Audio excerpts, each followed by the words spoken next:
सर्वभूतेषु क्रांतिरूपेण संस्थिता नमस्तस्ये नमस्तस्ये नमस्तस्ये नमो नमः. मी भगवद्गीते की जी सुरुवात आहे, धर्मक्षेत्रे कुरुक्षेत्रे, त्यातला पहिला शब्द धर्मक्षेत्रे असा आहे.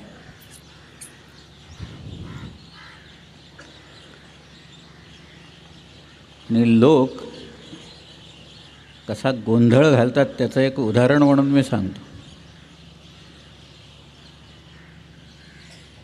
की विनोबांनी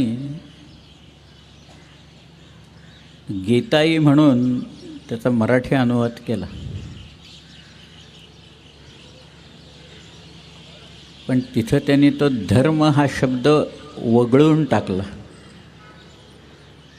आजही बऱ्याच ठिकाणी ही प्रथा चालत आलेली आहेच, पण त्यांनी धर्मक्षेत्री म्हटलं नाही, त्या पवित्र कुरुक्षेत्री असं म्हटलं त्यांनी तिथे. लोकांना या शब्दाचं का वावडा आहे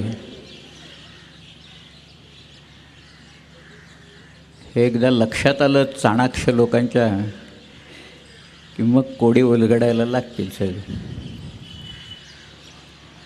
मला आठवतं आहे, मी एकदा, हे तर खूप जुनी गोष्ट आहे, मी त्यावेळेला कमिन्सचा रिजनल मॅनेजर होतो बंगलोरला. पुण्याहून फ्लाईट्स वगैरे असल्या काही नव्हत्या त्यावेळेस. मुंबईहून एक इंडियन एअरलाईन्सची फ्लाईट बंगलोरला जायची, त्यामुळे मी सिक्युरिटी वगैरे करून तिथं बसलेलो होतो. नाही, सिक्युरिटीला जायचं होतं मला तिथं आत. सिक्युरिटी की अनाऊन्समेंट करत वाट बघत बसलो. आणि एक युरोपियन मुलगी तिथनं हिंडत होती, पांढरी साडी नेसलेली होती ती. तिच्या गळ्यात एक शबनम बॅग होती, त्याच्यात काही पुस्तकं होती, अनवाणी होती, पायात चपला वगैरे काही नव्हत्या तिच्या. आणि ती मग ह्यांना भेट त्यांना भेट एक पुस्तक काढून दाखवत होती. काही कोणी घेतलं नाही तिच्यातनं. शेवटी मी एकटाच बसलो असं म्हणताना ती माझ्या शेजारी येऊन बसली. आणि ती मला म्हणाली, have you heard of ISKCON centre? म्हटलं, yes, I have heard of ISKCON. I know Bhaktivedanta Swami Prabhupada. ती म्हणाली, why don't you buy this book? These are the lectures of Bhaktivedanta स्वामीची. असं म्हणून तिने एक एवढं पुस्तक काढलं जाडवर. फार सुंदर चित्र होती ते, त्यातली चित्र फार छान असतात त्या पुस्तकात. मी ते आपलं बघत होतो, ते काय सगळे भगवद्गीतेवरचंच सगळं निरूपण होतं. मी तिला म्हटलं, किती किंमत आहे याची? ती म्हणाली, 75 रुपये. मी गोष्ट 80 सालची सांगतो आहे तेव्हा. मी म्हटलं, this is available for 1 rupee in Marathi. विनोबांची गीताई 1 रुपयाला मिळते म्हटलं. तिला म्हटलं, काढ कुठला अध्याय तुला काढायचं. तो ऊर्ध्वमूल मध शाखम काढला तिने. मी श्लोक म्हणून दाखवले आणि तिला अर्थ सांगितला. ती म्हणाली, same has been written by Swamiji over here. म्हटलं, दुसरं काय लिहिणार नाही तर, जे आहे तेच लिहिणार ना, आणखीन काय लिहिणार स्वामीजी? पण हे 1 रुपयात म्हटलं आम्हाला मिळतं, तुम्ही 75 रुपये आमच्याकडनं इथनं काढताय या सगळ्या ह्याच्यात. मग ती म्हणाली, आर यू अ प्रोफेसर? म्हटलं, no, I am an engineer. मी आत्तापर्यंत लोक बघत होते बरं का आमच्याकडे, बाकीचे सगळे काय चाललं आहे यांचं. एक बाबा बसला इथं आणि मग ती मुलगी त्यां. मग ती म्हणाली, okay, I will give you 1 पिरियॉडिकल म्हणून एक बॅक टू गॉडहेड म्हणून त्यांचं एक पिरियॉडिकल दर महिन्याला काढायची. ते तिनं मला दिलं. आणि ती म्हणाली, next time Wien you will come please visit our centre. त्यांचं जुहूला एक सेंटर होतं. मग मी आपलं हो वगैरे म्हटलं. आता काय माझी जरा परिस्थिती नाजूक झाली होती एकूण सगळे पाहिल्यावर. पण तिला जाताना मी म्हटलं I will tell you about a coincidence. ती म्हणाली, काय? म्हटलं, I am born on the day Lord Krishna was born. असं म्हटल्याच्यानंतर तिनं गळ्यातले शबनम उतरवले आणि माझ्या पाया पडली तिथं. मला आश्चर्य वाटलं. आता म्हटलं 4-5 लोक बाबा बाबा करत येत आहेत की काय इथं पाया पडायला. मग तेवढ्यात माझी अनाऊन्समेंट झाली वगैरे अशी कारणं सांगत मी आत निघून गेलो. पण गीताई जी आहे किंवा गीता आहे ते आपण लहानपणापासून मुलांना शिकवत असतो. शेवटी श्रीकृष्णाचं जे आयुष्य आहे ते धर्मस्थापनेसाठीच गेलेलं आहे. सर मी पहिल्यापासून सांगतो आहे, अधर्मावर मात करण्याच्यासाठीच आहे, अविवेकावर विवेकानं मात करण्यासाठी, अन्यायाच्या विरुद्ध लढण्याच्यासाठी. आणि मुळात त्याच्यात हा जो अधर्म धृतराष्ट्र खेळत होता आणि त्याची मुलं सगळी खेळत होती, त्याच्या विरुद्ध श्रीकृष्णानं जे काही केलं तो खरं धर्म आहे त्यात. आणि त्याच धर्माचं पालन शिवाजी महाराजांनी तंतोतंत केलं. या भूमंडळाचे ठाई धर्मरक्षी ऐसा नाही, महाराष्ट्र धर्म राहिला काही तुम्हा कारण. मी भारतात बहुधा सर्व राज्यातनं गेलेलो आहे, पण मला केरळ धर्म, तमिळनाड धर्म, ओरिसा धर्म वगैरे असं काही कुठं दिसलं नाही. फक्त आपल्याकडे आहे. आणि ते सुद्धा राष्ट्र असं म्हटलं बरं का. आपल्या राज्याला महाराष्ट्र म्हटले, दुसऱ्या कुठल्याही राज्याला राष्ट्र म्हटलेलं नाही. इतकं समर्थ हे राज्य आहे, इतकी समर्थ समृद्ध अशी परंपरा या राज्याला लाभलेली आहे. महाराष्ट्र राज्य आणि पुन्हा महाराष्ट्र धर्म. शेवटी महाराष्ट्र धर्म म्हणजे काय? अन्यायाविरुद्ध लढणं, त्याला वाचा फोडणं, हेच तर आहे शिकवलेलं. पण तरीसुद्धा शिवाजी राजांच्याकडे पाहायचा जो लोकांचा दृष्टिकोन, मी तुम्हाला आता शिवाजीराजांनी आयुष्यात काय काय केलं आणि काय काय नाही हे कृत्य सांगणार आहे. कदाचित काटा येईल तुमच्या अंगावर, कदाचित लोक म्हणतील हे थापा मारतायत वगैरे, पण मी तुम्हाला ते कुठे तेही सांगतो सगळं, कारण लोकांनी ते लपवलेलं आहे, दडपून ठेवलेलं आहे. सहजासहजी लोक सांगत नाहीत, कारण त्यांच्या मनात असलेली आणि लोकांच्या समोर जावी अशी शिवाजी महाराजांची प्रतिमा, आणि मग त्या प्रतिमेला काही ना काहीतरी होईल म्हणून लोक सांगत नाहीत त्याच्यात. परंतु रामदास स्वामी इथं म्हणतात, या भूमंडळाचे ठाई धर्मरक्षी ऐसा नाही. हा महाराष्ट्र धर्म तुमच्यामुळे राहिला इथं, नाही तर कोण होतं? भोवताली सगळ्या या शाह्या होत्या वेगवेगळ्या. एका बाजूला सिद्धी होता, पोर्चुगीज होता. तुम्ही अवश्य प्रियोळकरांचं इन्क्विझिशन नावाचं पुस्तक वाचा. या इन्क्विझिशनमध्ये गोव्यात जे तळीव अत्याचार कसे चाललेले होते त्यावेळेला याची कल्पना तुम्हाला येईल.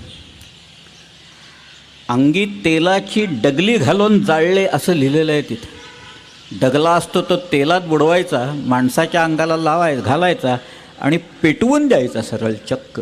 हे गोव्यातलं वातावरण होतं. हे सगळं शिवकालात आणि शिवाजी महाराजांनी पूर्णपणे बंद पाडलं.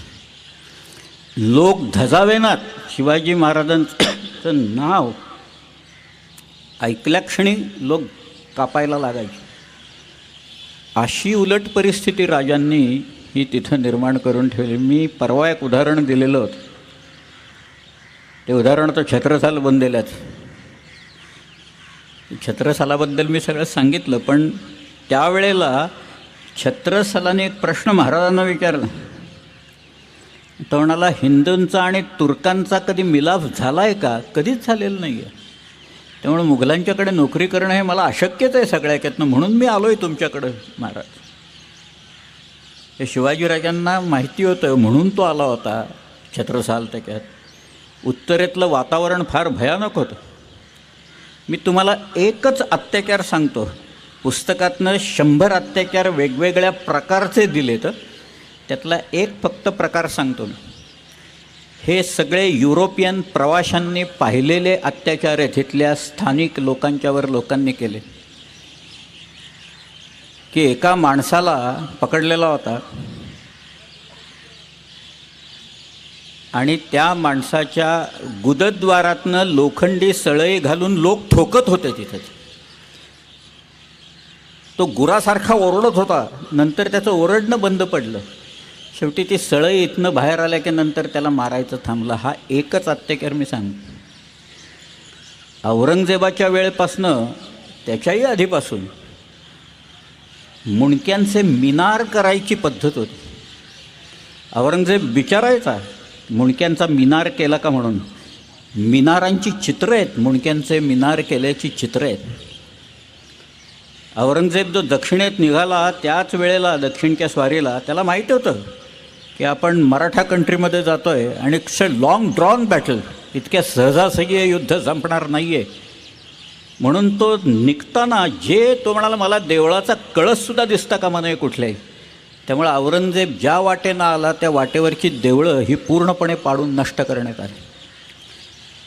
शिवाजी महाराज 1666ला सुटले आणि त्याच्यानंतर औरंगजेबाची एवढी चितू झाली, सगळे लोक त्याच्याकडे बोट दाखवून म्हणायला लागले ज्याच्या हातावर तुरे घेऊन शिवाजी महाराज पळून गेले तिकडे.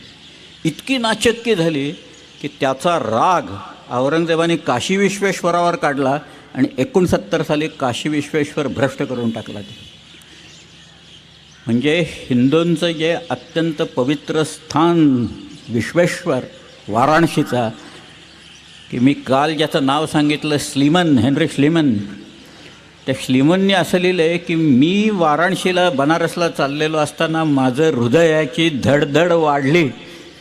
याचं कारण मी या हिंदूंच्या सगळ्यात मोठ्या अत्यंत पवित्र अशा ठिकाणी चाललो आहे असं म्हणणारा श्लीमन कुठे आणि इथं मुंडक्यांचे मिनार रचले का असं विचारणारा औरंगजेब कुठे. शिवाजीराजांच्या या सगळ्या प्रकरणात हे मुंडक्यांचे मिनार बंद पडले. एक माणूस मनात आणलं तर काय करू शकतो त्याचं आपल्याच राज्यात घडलेलं हे ज्वलंत असं उदाहरण आहे. छत्रपती शिवाजी महाराजांनी याचा आदर्श घालून दिलेला आहे आपल्याकडे. शिवाजीराजे 57मध्ये उतरले इथं खाली तेलघट्टाच्या घाटातनं तेलबाईला म्हणून किल्ला आहे, तिथनं खाली आले, कल्याण भिवंडीला आले. आणि कल्याण आणि भिवंडी हे मी माझ्या मनातलं सांगत नाही आहे, हे मी शिवभारतातला सांगतो आहे. शिवभारत हा ग्रंथ शिवाजी महाराजांच्या आज्ञेवरनं परमानंद गोविंद नेवासकरांनी रचला. 31 अध्याय पूर्ण आहेत, त्याच्यात 32व्यात 9 श्लोक आहेत. शिवाजीराजे जिवंत असताना तो ग्रंथ रचला गेलेला आहे, कारण 74 साली हा वारला परमानंद. त्या परमानंदांनी असं त्याच्यात लिहिलेलं आहे की शिवाजीराजे कल्याण भिवंडीला आले आणि तिथं ज्या देवळांच्या मशिदी झालेल्या होत्या त्या शिवाजीराजांनी परत तिथं देवळं बांधली आणि तिथल्या काझी आणि मौलवींना कैद करून नेलं. आणि या मुलाचे जर का हे उपद्व्याप असे चालले तर आपल्या धर्मप्रसाराला अडथळा येईल, म्हणून अफजलखाना मी तुझी नियुक्ती करतो, असं एक वाक्य त्या आदिलशाहाच्या मुखात त्या परमानंदानं घातलेलं आहे. मूळ संस्कृत श्लोक असा आहे, त्वया गृहीत्वा कल्याणम तथा भीमपुरीमपी, भीमपुरी म्हणजे भिवंडी, त्वया गृहीत्वा कल्याणम तथा भीमपुरीमपी यवनांना महासिद्धिनिलयः किलपातितः. पाडून टाकले त्यांनी. आहे कल्पना याची कोणाला? शाळेपासनं आत्तापर्यंत पुस्तकात कुणी लिहायचं धाडस केलं आहे का हे सगळ्याचं? कवींद्राचं सगळ्याच्या सगळं लोकांनी शिवचरित्र लिहित असताना वापरलेलं मात्र हे एवढं मात्र सोडून टाकलं. त्या एवढंच नव्हे, अजून एक सांगतो मी. 1689मध्ये मातबर खान या नावाचा औरंगजेबाचा एक सुभेदार कल्याणला आला आणि त्याच्या मार्फत पत्र अनेक गेली आणि काही आलीसुद्धा. त्याचा जो लेखनिक होता त्याचं नाव जेठमल. या जेठमलांनी ती सगळी पत्रं जी आहेत ती एकत्र करून ठेवली. 100 पत्रं आहेत. त्याला त्याने कारनामा असं नाव दिले. कारनामा म्हणजे कर्तृत्व, कार म्हणजे काम. कार हा फारसी शब्द आहे. कारखाना जे जिथं काम चालतं त्या कारखान्यात, कार सेवा जी चालती ती सगळी त्याची कार्य चालतं तिथं मुळात. त्यामुळं कारनामा जेठमल म्हणतात त्याला. त्या कारनाम्यात एक पत्र आहे, सज्जादा नसीनाने लिहिलेलं पत्र आहे ते, या मातबर खानाच्या मार्फत गेलेलं पत्र. त्याच्यात तो असं म्हणतो आहे की इथं कोकणातल्या सगळ्या मशिदींचे काफर बच्चांनी पाडून टाकलेले आहेत, म्हणजे संभाजीराजांनी. मी माझ्या खर्चाने शेणवलीला एक मशीद बांधलेली आहे, तर तुम्ही पैसे पाठवा, कारण परागंदा झालेले आपले लोक परत यायला लागले, तुम्ही पैसे पाठवले तर आम्ही हे सगळं परत बांधकाम आणि मशिदी बांधून काढू. पण त्यावेळेला संभाजीराजांनी इथं काय केलेलं होतं याचं एका वाक्यात उल्लेख त्या सज्जादा नसीनांनी 1689च्या आसपासमधलं, कारण त्यांच्या मृत्यूनंतर लगेच संभाजीराजांच्या मृत्यूच्यानंतर लिहिलेलं पत्र आहे त्याचं. हे सगळं बाजूला ठेवायचं आणि शिवाजीराजे किती सेक्युलर होते हे दाखवायचा सारखा प्रयत्न करायचा. हे गेले असंच चाललेलं आहे सगळं. ही कृत्य काय सांगतायत मग? शिवाजीराजांची ही कृत्य ते सेक्युलर आहेत असं सांगतायत का कुठं काही? नाही. अहो, हा एक राजा जर का झाला नसता तर एव्हाना सगळ्यांची सुनता झाली असती, असं भूषणाने म्हटलेलं आहे. कविभूषण असं म्हणतो आहे, मी तुम्हाला अख्खा त्याचा श्लोकच सांगतो, चला त्याचा. किबले की ठोर बाप बादशाह शाहजहाँ ताको कैद कियो मानो मक्के आग लाई है. बड़ो भाई दारा हाको पकड़ी के मारी डार्यो मेहर हूँ नाही माको बड़ो सगा भाई है. बंधु तो मुराद बख्श बादी चूक करीबे को बीच ले कुरान खुदा की कसम खाई है. भूषण सुकवी कहे सुनो नवरंगजेब एतो काम किन्हे तेव पादशाही पाई है. आणि दुसरा आहे, देवल गिरावते फिरावते निशान अली ऐसे डुबे राव राने सभी गए लपकी. गौरागन कती आप औरन को दे ताप आपुनी ही बार आप मारी गए दबकी. पीरा पैगंबरा दिगंबरा दिखाई देत सिद्ध की सिद्धाई गई रही बात रब की. काशी हो की कला गई मथुरा मसीद भई अगर शिवाजी न होत तो सुन्नत होतं सब. कसं गेलेलं आहे हे सगळं लपवून ठेवलेलं आहे, लोक दडवून ठेवलेलं आहे. तो असं म्हणतोय, देवळं पाडून टाकलेली आहेत, देवलं गिरावत फिरावते निशाना आली. त्यावेळेची परिस्थिती काय आहे ती तो भूषण सांगतोय. उत्तर प्रदेशमधलाच आहे तो. यमुनेच्या काठी त्रिविक्रमपूर म्हणून एक गाव आहे, तिकमापूर, घाटमपूर परगण्यात आहे. तुम्ही कानपूरहून जर का हमीरपूरला जायला लागला तर वाटेच घाटमपूर सचेंदीन तिकमापूर. त्याच्या पलीकडं अगदी जवळ गाव आहे, त्याचं नाव आहे अकबरपूर बिरबल जिथनं आला ते गाव तिथनंच. आणि तो म्हणतोच आहे स्वतः की बिरबल जिथनं आला तिथनंच मी आलो आहे म्हणून. देसन ते गुनी आवत जाचनताही तिन में आयो एक कवी भूषण कही तुझाई. विच कनौज कुल कश्यपी रत्नाकर सुत धीर रहत त्रिविक्रमपूर सदा तरणी तनुजा तीर. त्या कालिंदीच्या यमुनेच्या काठावर असलेल्या तिकमापूरमधनं मी इथं आलो आहे. आणि त्यांनी ती सगळ्या बातम्या तिथं ऐकल्या. शिवाजीराजे आग्र्याहून निसटले ही इतकी आश्चर्यकारक आणि बातमी होती त्यावेळेची. खरं लोक हादरले सगळे, आग्र्यातच्या भोवतालचे सगळे लोक हादरलेत. म्हणजे त्यावेळेला कल्पना लोकांच्या अशा आहेत. एक भूषणाचा छंद असा आहे, म्हणजे त्याच्यातनं लोकांच्या मनात शिवाजीराजांच्याबद्दल काय कल्पना झाल्या होत्या म्हणून सांगतोय मी. तो म्हणतोय, चारी चारी चौकी जहाँ चकता की चहूं और सांजरू भोर लगे रही जिय लेवा की. सगळीकडे जीव घेण्या चौक्या आहेत, चारी बाजूला लागलेल्या आहेत. सांजरू भोर, रात्रीपासनं संध्याकाळपासनं भोर म्हणजे पहाटेपर्यंत त्या चौक्या लागल्यात.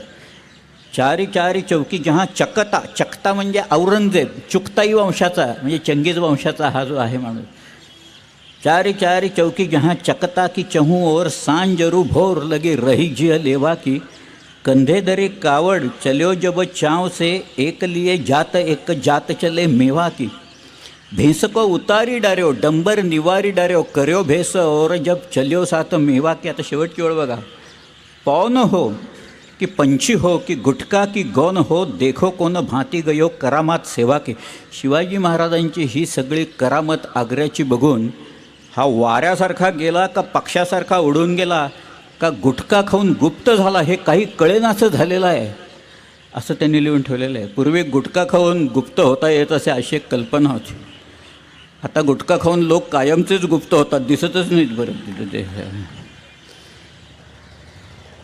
पण त्यावेळेला लोकांची मनस्थिती काय झालेली होती, एक सामाजिक धारणा काय होती, सामाजिक भावना काय होती, हे त्याचं चित्रण, शब्दचित्रण, शाब्दिक चित्रण भूषणांनी त्याच्या छंदातनं हे सगळं केलेलं आहे. तो